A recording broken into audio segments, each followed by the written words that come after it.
پوچھا گیا کیا کسی مسلمان کو سب لوگوں کے سامنے جھوٹا یا منافق کہنا جائز ہے؟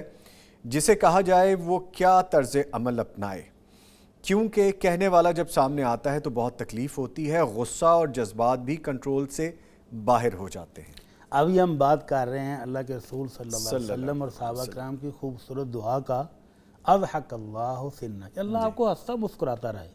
اور یہ جو چیز ہے یہ اس کی بالکل مخالف ہے، الٹ ہے کہ آپ کسی بندے کو اس کے منہ پر ہی کہہ دیں جھوٹا، تو مکار آدمی ہے، چلو وہ فاسق، اور ہم تو یہاں تک پہنچ جاتے ہیں اوے تو ہے ہی کافر۔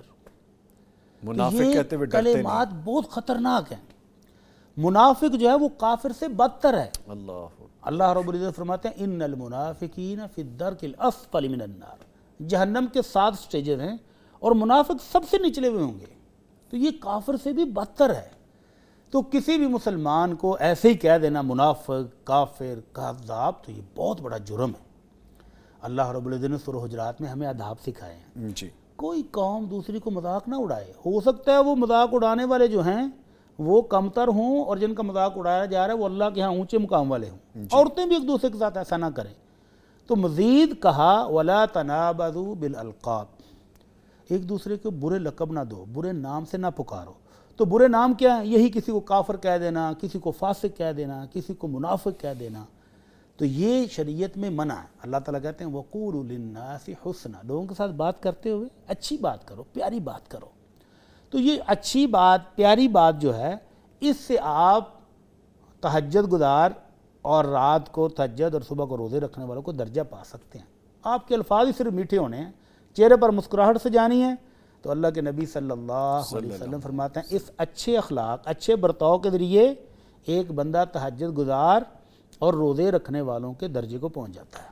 اتنا بڑا ثواب ہے۔ تو یہ جو جرم ہے اس میں فقہاء کا اجماع ہے، اگر کوئی شخص بلا وجہ کسی کو کذاب، جھوٹا، منافق، کافر کہتا ہے تو اس کو جج تعزیراً سزا سنا سکتا ہے۔ اگر کوئی بندہ کیس کر دے کہ میرے بھائی نے مجھے تکلیف دی ہے تو جج اس کو کوڑوں کی سزا سنائے گا۔ البتہ اگر کوئی بندہ کسی وجہ سے اس کو کہتا ہے کذاب، پیچھے کو اس کی سٹوری ہے، کسی سالڈ وجہ کی وجہ سے اس کو منافق کہہ رہا ہے، تو پھر اس کی گنجائش بھی موجود ہے۔ حاتب بن ابی بلتہ ایک بہت بڑے صحابی ہیں، بدری صحابی ہیں۔ جی، فتح مکہ کے لیے پلاننگ ہو رہی تھی تو انہوں نے ایک خط مکہ والوں کو لکھ دیا کہ تم پر حملہ ہونے والا ہے، اپنا بندوبست کر لو۔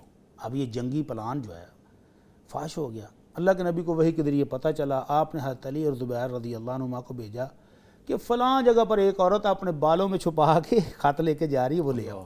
تو یہ دونوں گئے، خط لے آئے۔ حضرت حاتب کو پوچھا گیا حاتب تم نے یہ کیوں کیا؟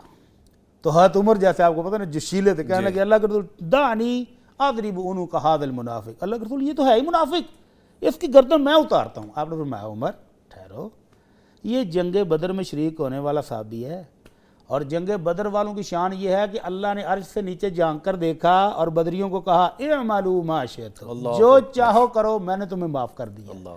تو تم ذرا ٹھہرو تو صحیح، پوچھو تو صحیح کیوں کیا؟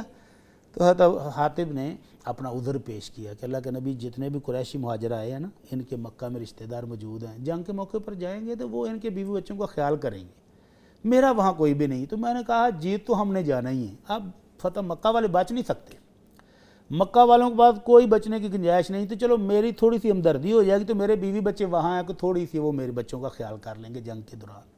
تو آپ نے پھر معاف کر دیا۔ تو یہ لفظ جو حضرت عمر نے بیان ان پر منافق کا بولا، وہ کیوں بولا کہ ایک اتنا بڑا جنگی پلان انہوں نے ظاہر کر دیا۔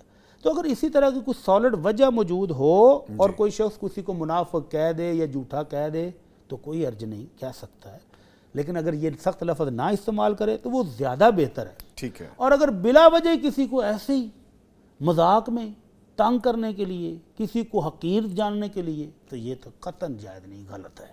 ٹھیک ہے، اور جو ایسا شخص جو کہتا ہے اس شخص کے بارے میں آمنے سامنے ہو جائیں، پھر درگزر سے کام لینا چاہیے، معاف کر دینا چاہیے۔ ٹھیک ہے۔